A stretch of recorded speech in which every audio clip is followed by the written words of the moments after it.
In a tropical region, there lived a man by a river that would swell and flood during the rainy season. Each year, he devoted himself to constructing a dam, believing it would shield his home and property from the surging waters. His efforts were tireless, with each dam being larger and stronger than the last, driven by the belief that his diligence would grant him security. Yet one fateful year, the floodwaters rose higher than ever before, overwhelming the dam and causing destruction far greater than if the dam had never been built. As he surveyed the wreckage of his home and land, the man came to a profound realization. His relentless efforts to control the river had not fortified him, but had instead rendered him more susceptible to nature's capricious power. His quest for control had paradoxically left him more vulnerable to the very forces he sought to master. The man in the story was convinced that by constructing a dam, he could command nature and safeguard his home from the relentless floodwaters. However, his singular focus on the dam blinded him to other practical solutions, such as creating a drainage system or using sandbags. His over-reliance on this one method meant he was ill-prepared for the catastrophe that ensued when the dam finally broke. In his quest for control, he had ironically left himself more exposed to nature's unpredictable forces. This tale illustrates the futility of attempting to control the uncontrollable. We can never foresee what lies ahead. Despite our best efforts to fortify ourselves against future adversities, fate has a way of catching us off guard.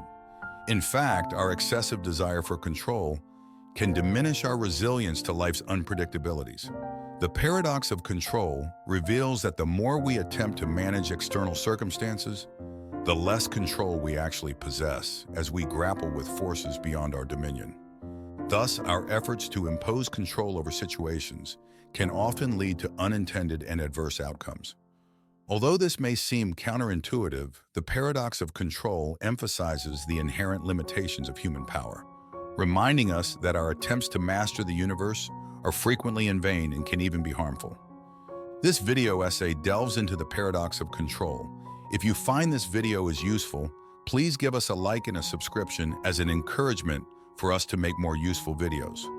A classic example is the story of the English King Canute, who, in an act of arrogance and delusion, commanded the tide to halt and spare his feet and robes. Predictably, the tide paid no heed and continued its natural course, exposing the king's futile attempt to control it. This episode forced King Canute to acknowledge the existence of forces beyond his command and the boundaries of even the most potent individual's power. Much of the control we believe we have is illusory. Many people overestimate the influence they can exert over the world. We might believe we control people, but we will eventually confront the reality that we don't. Each person ultimately follows their own path, regardless of our efforts to direct them. Similarly, we may think we control our bodies, yet life teaches us otherwise. Our bodies grow, age, fall ill, and eventually succumb to death, often beyond our control. While we can influence our health through lifestyle choices, we cannot halt the inevitable processes of change and decay. No amount of plastic surgery, nutritious food, or medicine can stop these natural transformations. The story of King Canute stands as a powerful cautionary tale, warning us against the allure of absolute control. It underscores the importance of humility and respect for the natural order of the world, reminding us of the limits of our influence and the necessity of accepting the forces beyond our command. It's a reminder of the limitations of human control over external circumstances. When discussing the boundaries of our control, we must consider one of the most profound insights provided by Epictetus in the Enchiridion. Some things are within our power, while others are not. Within our power are opinion, motivation, desire, aversion, and, in a word, whatever is of our own doing. Not within our power are our body, our property, reputation, office, and, in a word, whatever is not of our own doing. This distinction forms the cornerstone of Stoic philosophy, guiding us to focus on what we can control, our own thoughts and actions, while accepting the many aspects of life that lie beyond our influence. By doing so, we cultivate inner peace and resilience, enabling us to navigate the uncertainties of life with greater equanimity. Even though Epictetus's perspective is bold and might be seen as black and white, it is fundamental to the Stoic approach to life. The Stoics, following Epictetus, emphasized a clear distinction between what we can control and what we cannot. By concentrating on the aspects of life within our power, such as our thoughts, opinions, and actions, we cultivate inner resilience. This resilience shields us from the unpredictable whims of fate and the uncontrollable forces of nature. Had Epictetus witnessed King Canute's futile attempt to command the sea, he would likely have deemed him a fool. The king's act epitomizes the folly of trying to control what is inherently beyond our influence, highlighting the wisdom in accepting our limitations and focusing on what we can truly govern. Suppose the king also attempted to control the wind, the people around him, or the aging of his body. He would soon discover that the wind is utterly elusive. People are often wayward and disobedient, and his body has a life of its own. The more he strives to control the universe, the more it reveals his lack of control. What a humbling experience that would be. The story of King Canute, coupled with the teachings of Epictetus, underscores the importance of recognizing the limits of our control. By focusing on what we can control, our thoughts, actions, and responses, and accepting the inevitable uncertainties and uncontrollable aspects of life, we can cultivate a more balanced, resilient, and fulfilling approach to living. This acceptance not only brings inner peace, but also fortifies us against the unpredictable nature of the world. Many centuries ago, there lived a Taoist farmer whose horse ran away. His neighbors came to console him, but the farmer, embracing Taoist wisdom, simply said, "Who knows what's good or bad?" The following day, the horse returned, bringing along a wild mare. The neighbors congratulated the farmer, yet he responded with the same words, "Who knows what's good or bad?" Later, the farmer's son tried to ride the wild mare, but fell and broke his leg. Once more, the neighbors came to offer their sympathy. The farmer's response remained unchanged. "Who knows what's good or bad?" Then the army came to the village to conscript young men for war. They skipped over the farmer's son because of his broken leg. The neighbors, happy and relieved, congratulated the farmer. Yet again he said, "Who knows what's good or bad?" This story illustrates the Taoist perspective on life's unpredictability and the futility of judging events as inherently good or bad. The story illustrates the paradox of control, demonstrating how we often try to manage outcomes in our lives, believing we know what is good or bad for us. Our efforts to steer events are frequently futile, as what we initially perceive as negative or positive may ultimately prove to be the opposite. This narrative encourages us to adopt a more humble and accepting attitude toward life's unpredictability and the interconnectedness of events. It also reveals that the importance we place on the outcomes of our control attempts is often unfounded. By letting go of our need to control, we can better navigate the ebb and flow of life with greater peace and resilience. Another example, imagine someone who is extremely fearful of losing her job. After years of stress and anxiety, she is eventually laid off. Initially, she experiences grief and despair, but soon decides to see her dismissal as an opportunity to pursue her lifelong dream of opening a coffee shop. To her surprise, and with a bit of help from fate, her new business becomes a huge success. She realizes that losing her job was a blessing in disguise, and that all those years of worrying and sleepless nights were ultimately pointless. Had she managed to hold on to her job, she would have continued to endure the ongoing stress and dissatisfaction, missing the chance to find fulfillment in her new venture. This example illustrates that what we perceive as fortunate may turn out to be unfortunate, and vice versa. There's no way to know in advance, as life can only be understood in hindsight. This uncertainty can seem daunting, but recognizing the unpredictability of the universe can help us loosen our grip on external circumstances. By doing so, we can focus on our inner resilience and adaptability, finding peace and opportunity amidst life's inevitable changes. So what is the paradox of control? How does it work, and what can we do about it?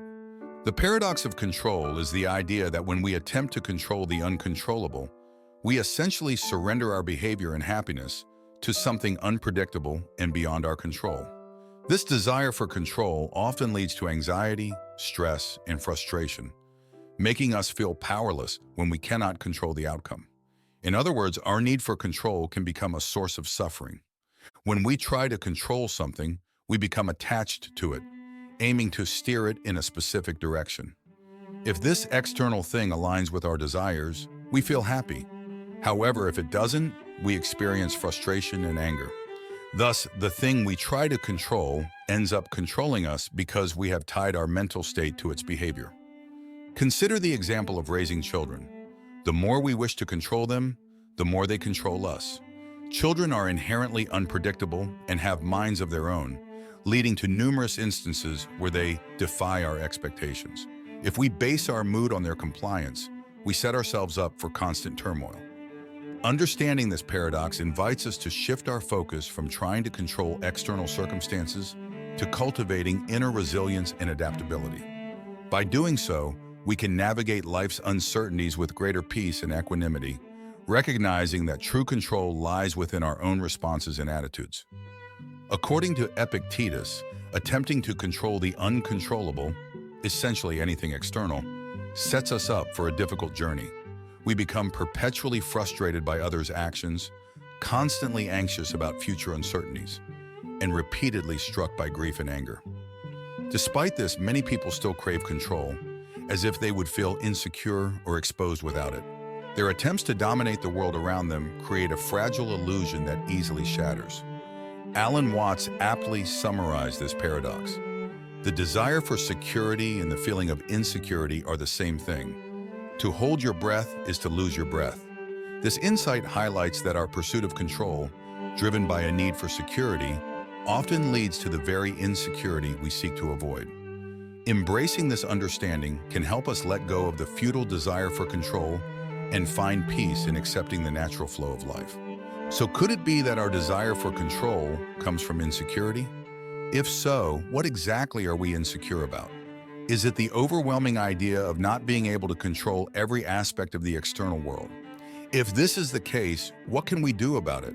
Our desire for control indeed seems to stem from a deep-seated sense of insecurity.